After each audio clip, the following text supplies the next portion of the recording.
Hi, he's Frank Sinatra. Hi, he's Dean Martin. Hello, my name is Samara Joy. This is Mariah Carey. Merry Christmas and Happy New Year. I'm Nora Jones. Hi, this is David Arkenstone. You're listening to The Sounds of Christmas Podcast. Hi, I'm Ken Kessler, and welcome to the Sounds of Christmas podcast. If you're new to this podcast, I want to start by saying thanks for joining us. If you're not new, welcome back. Either way, I'm glad you're here. Now, to avoid any confusion, I want to start off by saying there won't be any music played here. This is a place for conversation. I'll talk about Christmas music and some related topics, sometimes by myself and sometimes with guests. If you're looking for music, just go to soundsofchristmas.com and click on the tree or the player on the front page or on the Listen Now page. We play the best variety of Christmas music all year long. Well, except in October, when we play the best variety of Halloween music. Right now, it's awards season. We're between the Grammys and the Oscars, at least as I'm recording this. And I thought I would take a look at Christmas music at the Grammys and the Oscars. Now, throughout the history of the Grammy Awards, there has not been a lot of Christmas music. And that's understandable. Christmas music takes up a pretty small part of the calendar, at least for most people. And non-Christmas music reigns for at least 10 months of the year and continues through much of the time when Christmas music is also coming out. Still, the last few years have seen some Christmas music appear among the Grammy nominations, and some have actually won, which is really rare. For this year, Winter Songs by Laila Biali was nominated for Best Traditional Pop Vocal Album, but that award went to Levy and A Matter of Time. Trio Medieval's album Yule was nominated for Best Immersive Audio Album, but that Grammy went to Justin Gray for Immersed. Now, when I say that the Grammy went to somebody else, that doesn't mean I'm disappointed or that somehow they didn't deserve it. That's just how the Grammy folks voted. And for Christmas music to even be on the final ballot is something very rare. The Music Cares Person of the Year this year was Mariah Carey. The Music Cares Person of the Year is a charity award celebrating an artist's creative achievements and their dedication to philanthropy. This isn't necessarily about Mariah and her Christmas music, although for a lot of people, Mariah is all about Christmas music. And that is a big part of who she is and the music that she's recorded. So that's kind of part of this. But that's really it for this year. Last year, Samara Joy's album, A Joyful Holiday, won the Grammy for Best Jazz Vocal Album. And her song, Twinkle Twinkle Little Me, from that album, also won a Grammy that was for Best Jazz Performance. While that's all the Christmas music that won last year, there were a couple other Christmas music nominees. Gregory Porter's album Christmas Wish was nominated for Best Traditional Pop Vocal Album, and that award went to Nora Jones and her album Visions.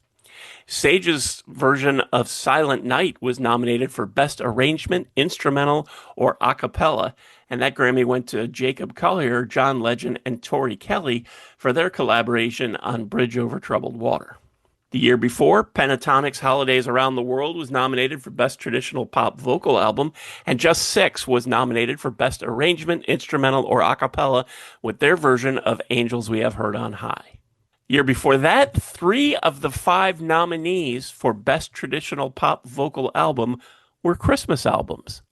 Kelly Clarkson, When Christmas Comes Around, Nora Jones, I Dream of Christmas, and Pentatonic's Evergreen. All were on the final ballot, 3 of the 5 nominees for Best Traditional Pop Vocal Album. However, Michael Bublé won for his non-Christmas album, Higher. The year before that, when I first did a podcast episode about Christmas music at the Grammys, Chanticleer won a Grammy for Best Engineered Album Classical for their album Chanticleer Sings Christmas. So as I said, all of that got me to wondering about Christmas music and the Grammys and the Oscars, and I thought I'd revisit the former and then delve into the latter once again. So how many other Christmas albums have won Grammys? Well, plenty have been nominated, but it looks like only 7 others, besides the ones I've mentioned, have actually won awards. By the way, this information was a little tricky to research, so I apologize if I have missed anybody or otherwise got things wrong. I'm not sure that this counts, but it seems like an appropriate way to start. In 1974, Bing Crosby's version of White Christmas won a special Grammy Award, being inducted into the Grammy Hall of Fame. He previously received a Grammy Lifetime Achievement Award in 1963, but he was not nominated for any Grammys. That sounds bad, I know, but the thing is, the Grammy Awards were first awarded in 1959, and Bing's last appearance on the pop charts was for Adeste Fidelis in 1960. The first Grammy Award for Christmas music appears to have been given out in 1967 for the soundtrack to the television special How the Grinch Stole Christmas. This award wasn't for the music, which was actually sung by Thurl Ravenscroft, who was not credited for the songs at the time. The Grammy was in the spoken word category, and it was for Boris Karloff for his narration included on the soundtrack. By the way, this isn't Boris's only connection to Christmas. Beginning around 1940, he used to dress up as Santa every Christmas and hand out presents to physically disabled children in a Baltimore hospital. Anyway, the next Grammy for Christmas music didn't happen for over 20 years. It was 1988. Larnell Harris won the award for Best Gospel Performance Male for his album, which was simply called Christmas. This was his 5th Grammy Award overall. His first 2 were shared with Sandi Patty. A few years later, Christmas appeared at the Grammys once again. This time, Take 6 won for Best Vocal Jazz Performance for their album He Is Christmas. This was their 5th Grammy Award, and since then, they've won 3 more. In 1999, Shirley Caesar won the Grammy for Best Traditional Soul Gospel Album for Christmas with Shirley Caesar. She won a total of 12 Grammy Awards, and 5 of those were in this same category. A few years after that, B.B. King won the Grammy for Best Traditional Blues Album for A Christmas Celebration of Hope. This was his 12th Grammy overall, and he'd go on to win 3 more. In 2007, the Grammy for Best Musical Album for Children went to The Muppets' A Red and Green Christmas. When it was re-released in 2011, it included a bonus track that featured Andrea Bocelli. Stephen Colbert won the Grammy for Best Comedy Album for A Colbert Christmas, The Greatest Gift of All. Elvis Costello, Jon Stewart, John Legend, Toby Keith, and Willie Nelson also appeared on this one, but if you're not familiar with it, I'll give you a warning that it's definitely not for everybody. Hard to believe that that's it, isn't it? I felt the same, so I went to Grammy.com and searched for some of the most well-known makers of Christmas music. I started with Nat King Cole. He won 1 Grammy. That was for Best Performance by a Top 40 artist for the song Midnight Flyer in 1959. He was nominated 6 other times, but none of those were for Christmas music. However, he was awarded a Grammy Lifetime Achievement Award in 1990. Burl Ives. He also won 1 Grammy. This was for Best Country and Western Recording for Funny Way of Laughin' in 1963. He was nominated for 3 others, but none were Christmas songs. Elvis Presley won 3 Grammys, 2 for How Great Thou Art and 1 for He Touched Me. He was nominated 11 other times, but none of those were for Christmas music. Frank Sinatra won 9 Grammys and was nominated 22 other times, but none of those were for Christmas music. Andy Williams was nominated for 6 Grammys, none for Christmas music, and didn't win any. On the Grammy website, they have him confused with the Andy Williams who plays drums for Casting Crowns, who did win a Grammy for their album Life Song, which is not a Christmas album. Dean Martin was only nominated for 1 Grammy, and that was for his album Everybody Loves Somebody. He did receive a posthumous Grammy Lifetime Achievement Award in 2009. Johnny Mathis was nominated for 5 Grammys, and while he hasn't won any, his most recent nomination, I think it's his most recent, was for his album Sending You a Little Christmas from 2013.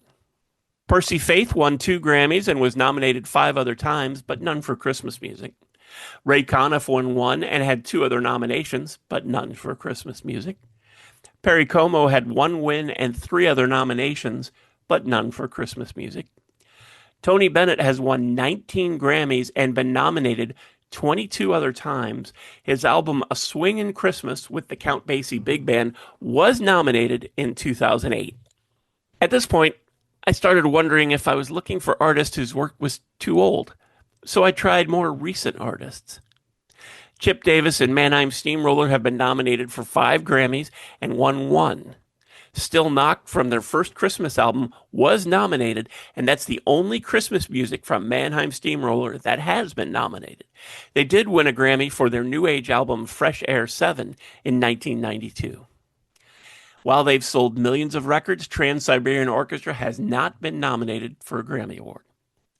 Mariah Carey has won 5 Grammys, been nominated 29 other times, but none of those were for her Christmas music. Harry Connick Jr. has won 3 Grammys and had 13 other nominations, but none for Christmas music. Michael Bublé has won 5 Grammys, been nominated for 7 others. His album Christmas was nominated in 2013. And while there are plenty more names I could go through, obviously you can see the pattern. So that is about it. So let's shift to the Academy Awards. Like the Grammys, research for this was a bit tricky as the Academy changed the names of music categories quite a bit over the years. But here's what I've been able to find. Nothing for 2024, 2025, or 2026. In fact, nothing for the last 20 years. Here's a little of how music at the Academy Awards began. The Oscar for Best Original Song was introduced as a category at the 7th Academy Awards held in February of 1935. Nominations are made by Academy members, who are songwriters and composers, and the winners are chosen by the Academy membership as a whole. 15 songs are shortlisted before nominations are announced. And that's how it started. Still, it took 7 more years for Christmas music to show up. In 1942, White Christmas from the movie Holiday Inn won an Oscar. And that's it. For the most part, Christmas movies just don't show up on Oscar ballots. And of the ones that do, Christmas movie music shows up even less. In 1970, Thank You Very Much from Scrooge was nominated for Best Original Song. The song itself, out of context, doesn't really have anything to do with Christmas, but like Die Hard, it wouldn't have happened without Christmas. So it was Christmas dependent. It's the song Scrooge hears while with the ghost of Christmas yet to come. It's sung by people who are relieved they don't have to pay him and won't lose their homes because he's dead. So they thank him very much for dying. In 1990, Somewhere in My Memory from Home Alone was nominated. In 2004, Believe from the Polar Express was nominated. Both of those, by the way, were nominated in the category of Best Original Song. Neither of them won. There have been a few other music categories that have seen Christmas songs pop up.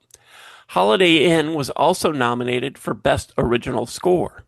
In 1944, Christmas Holiday was nominated for Best Scoring of a Musical Picture. Christmas Holiday is a film noir crime movie which starred Gene Kelly, and while it starts on Christmas Eve, has very little to do with Christmas. In 1947, The Bishop's Wife was nominated for Best Scoring of a Dramatic or Comedy Picture. In 1961, Babes in Toyland was nominated for Best Scoring of a Musical Motion Picture. Scrooge and Home Alone were also nominated for Best Original Song Score in 1970 and 1990, respectively. In 1996, The Preacher's Wife was nominated for Best Original Musical or Comedy Score. And so far, that's it. So what does all this mean? Well, I'm pretty sure for the artists, winning a Grammy or an Oscar means a lot. Probably for their family, friends, and fans, too. And though it's cliche, even being nominated means a lot. But I don't think it necessarily means anything for Christmas music. I get in the neighborhood of 1,000 new Christmas songs sent to me every year. But Spotify claims that they add 60,000 songs to their platform every day. That's almost 22 million songs a year. Now, there's a small percentage of that that's Christmas music, but it's probably more than the 1,000 songs that I get sent. To be recognized by the music industry for your work out of millions of others is quite an achievement, but it doesn't mean those millions of other songs aren't good or even great. And subjectively, some may say better. The same is true of Christmas music. I think it's terrific that Samara Joy won a Grammy last year for her Christmas album and another for a song from that album. I love that just a couple years ago, 3 of the 5 nominees for Best Traditional Pop Vocal Album were Christmas albums. I also think there's a good chance that kind of thing might get more people to listen to those albums, even in February. And I'm all for spreading the Christmas music around. Thanks so much for listening, helping me share some Christmas spirit, and for continuing to support the Sounds of Christmas station and podcast. I already told you how to listen to the station, and you're listening to the podcast now, so my work here is just about done. All of our episodes are available on the Sounds of Christmas website. Just click the podcast tab. And we also have a Linktree page that lists most, if not all, of the sites that stream the Sounds of Christmas podcast. And I'll put a link to that down in the show notes too. So you can just click that, go on over, scroll around and find your favorite, then click on that, and then subscribe, and you'll never miss another episode. If you have comments or suggestions on this episode, previous episodes, or the Sounds of Christmas station, feel free to reach out to me on social media or through the website. Thanks again. And may you always believe in Santa Claus.